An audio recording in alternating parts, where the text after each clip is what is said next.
जय श्री राम दोस्तों एंड जय हिंद दोस्तों आपकी जानकारी के लिए बता दूं, आप इस जानकारी को सुनकर के बहुत ज़्यादा खुश होने वाले हैं। भारत के मुंबई शहर में बीजिंग से ज़्यादा बिलियनियर हो चुके हैं और ये खबर जब पाकिस्तान के लोगों को पता चली तो ऑब्वियसली वही होता है जो हमेशा से होता आ रहा है। पाकिस्तान के लोगों को लग गई है मिर्ची कि भारत के अंदर इतनी तेज़ी से बिलियनियर क्यों बढ़ रहे हैं। ऐसा भारत कर क्या रहा है जिस इतनी तेज़ी से बिलियनियर बढ़ते जा रहे हैं। और चाइना एक जाइंट किंग है, नो डाउट, उसके बीजिंग शहर जो है उससे ज़्यादा ऊपर पहुंच गए मुंबई शहर में। और पाकिस्तान के अंदर कितने बिलियनियर हैं ये तो आज तक किसी को पता ही नहीं है, और क्या कर रहे हैं ये भी पता नहीं है, क्योंकि पाकिस्तान में जितने भी बिलियनियर टाइप के लोग अगर हैं तो इक्का दुक्का कोई होंगे या 4-5 होंगे, वो सामने नहीं आते। उनका रीज़न साफ है, अगर वो सामने आए तो उनको टैक्स भरना पड़ जाएगा, और टैक्स वो भी भैया काफ़ी ज़्यादा होगा क्योंकि पाकिस्तान के अंदर महंगाई इतनी है। अब पाकिस्तान के मीडिया पर्सन हो या पाकिस्तान की जनता हो, पहली बात तो है कि भारत की तारीफ़ करते नहीं थक रहे कि भारत जिस तेज़ी से स्पीड में इन्वेस्टमेंट लेके भी आ रहा है और तरक्की कर रहा है, नो डाउट बहुत जल्दी विकसित देशों की लिस्ट में आ जाएगा। इस बात में कोई शक नहीं है, क्योंकि दुनिया की 5वीं बड़ी इकॉनमी भारत है और दुनिया की 3री बड़ी इकॉनमी बनने जा रहा है। जापान को बहुत ही जल्दी बीट कर देगा, उसके बाद चाइना से, उसके बाद रशिया से कंपटीशन है, उसके बाद चाइना से, फिर अमेरिका से। तो दुनिया की 3री बड़ी इकॉनमी भारत बनने जा रहा है। उसके पीछे है रीज़न भारत के लोगों का अपने काम से ईमानदार होना और अपना काम ईमानदारी से करना। करप्शन हर जगह होती है, लेकिन पाकिस्तान के अंदर करप्शन कुछ ज़्यादा ही है और भारत के अंदर कम हो रही है, क्योंकि पढ़े लिखे लोग ज़्यादा आ रहे हैं। भैया हर कोई प्रॉफिट कमाना चाहता है, ये आप लोग बहुत अच्छे तरह से जानते होंगे। प्रॉफिट के चक्कर में ही पाकिस्तान के लोग क्या धोखाधड़ी करते हैं ये आपको बताने की ज़रूरत नहीं है, लेकिन फिर भी जिन लोगों को नहीं पता है बता देता हूँ। अगर ये चावल एक्सपोर्ट कर रहे हैं किसी देश में, तो ऊपर अच्छी क्वालिटी का चावल और नीचे 3rd क्वालिटी वाला चावल, ये सिर्फ मैं एग्जांपल के तौर पे बता रहा हूँ। और पाकिस्तान जितने भी अपने प्रोडक्ट एक्सपोर्ट करता है दूसरे देशों में, सारे प्रोडक्ट में यही प्रॉब्लम आती है नज़र, जिसकी वजह से पाकिस्तान के प्रोडक्ट को कोई लेना पसंद नहीं करता। और एक और बात, पाकिस्तान के प्रोडक्ट, क्योंकि पाकिस्तान में तो महंगाई है, अब ये प्रोडक्ट एक्सपोर्ट करेंगे तो उनकी कीमत भी ज़्यादा ही ये लोग लगाते हैं वहाँ पर, जिसकी वजह से लोग कतराते हैं। उसके बदले भारत के प्रोडक्ट सस्ते भी होते हैं, रिलायबल भी होते हैं और लोग खरीदते भी ज़्यादा है।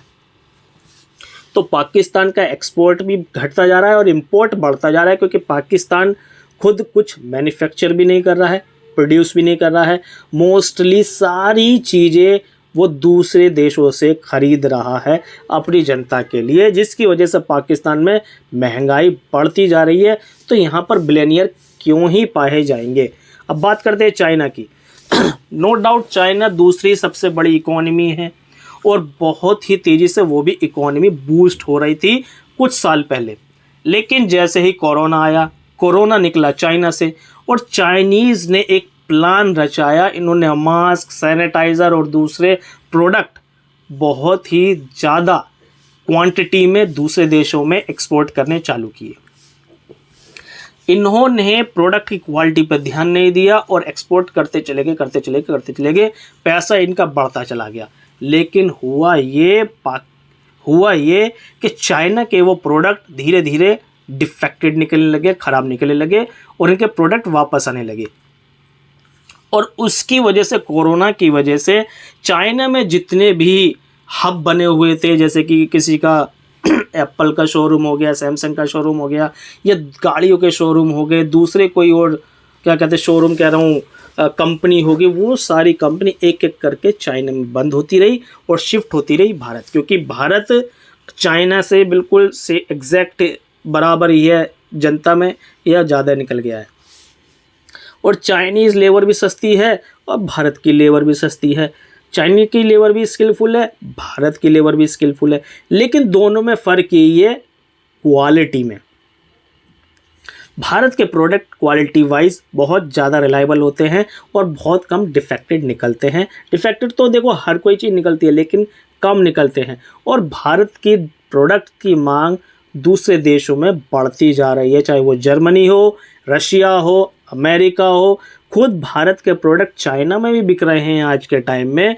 तो ऐसे टाइम में जब भारत में इतनी ज़्यादा इन्वेस्टमेंट आ रही है दूसरे देशों से, तो भारत की इकॉनमी बहुत ही स्पीड से बूस्ट हो रही है।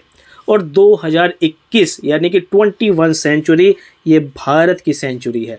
इसमें भारत सुपर पावर बन के ही रहेगा। मोदी जी ने तो पहले कह दिया है कि आप लोग 2025 पर नज़र गड़ाए हुए हैं और मैं 2047 पर नज़र गड़ाए हुए हूँ। तो उनका विज़न एकदम साफ है। 2047 में 100 साल पूरे हो जाएंगे भारत को आज़ाद हुए हुए। और जब भारत आज़ाद हो जाएगा तो हर एक भारतीय देखना चाहता है कि वो विकसित भारत में रहे और विकसित भारत का कहलाए। तो ये विज़न है मोदी जी का। अब इस विज़न के तौर पर जब भैया भारत में इतनी इन्वेस्टमेंट आएंगी, और आप लोगों ने देखा होगा भारत के अंदर नए नए स्टार्टअप बहुत ही स्पीड में बढ़ रहे हैं, ग्रो हो रहे हैं। हाय दिन कोई ना कोई स्टार्टअप खुल रहा है, हर कोई बंदा अपने बिजनेस में अपने काम में इन्वॉल्व हो रहा है। जॉब को भी इतनी इम्पोर्टेंट अब नहीं दी जाती जितनी एक टाइम पर दी जाती थी, और उसका फ़ायदा भारत के लोगों को बहुत ही अच्छा मिल रहा है। और इसी वजह से भारत के मुंबई शहर में बीजिंग शहर से कहीं ज़्यादा बिलियनियर पाए जा रहे हैं। और पाकिस्तान में मुझे तो पता नहीं कितने बिलियनियर हैं। प्लीज़ अगर आप में से किसी को पता हो कि पाकिस्तान में कितने बिलियनियर हैं, प्लीज़ ज़रूर बता देना कमेंट सेक्शन में। वीडियो कैसी लगी, जानकारी कैसी लगी, प्लीज़ कमेंट सेक्शन में ज़रूर बताइए। पसंद आई तो यार लाइक शेयर जरूर कर देना, चैनल को सब्सक्राइब कर लेना। नेक्स्ट वीडियो मिलेंगे, तब तक के लिए जय हिंद, जय भारत।